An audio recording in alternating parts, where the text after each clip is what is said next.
Waiting in line one morning at the college I used to teach at, I started chatting with a woman who turned out to be a liberal arts student. When I mentioned I taught engineering, she replied, as so many women do, "Oh, I'm not smart enough to be an engineer." "Believe me," I answered, "there are plenty of idiots in engineering."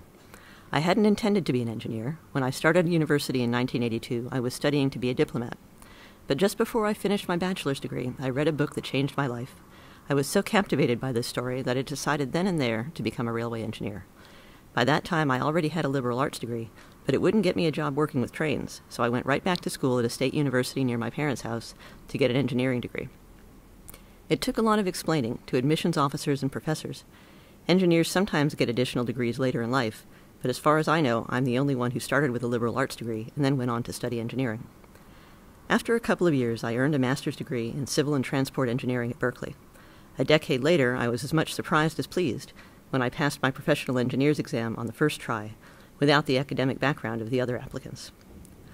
Although I occasionally think I'd have been more suited to be a librarian, I've never really regretted my choice. Where I come from, my occupation is well paid and well respected, and there are plenty of perks. I do things most people aren't allowed to do. I get paid to visit beautiful and interesting places, and Wrexham too. And I create things that help people, constructing new environments and preserving old ones, making it easier for everyone to use buildings and transport, and helping us to be more sustainable in our energy use. If you're considering careers and want to have a good time at work, travel around the world, and contribute something useful to humanity, engineering is worth a look. You may think you're not really the engineering type, but you never know.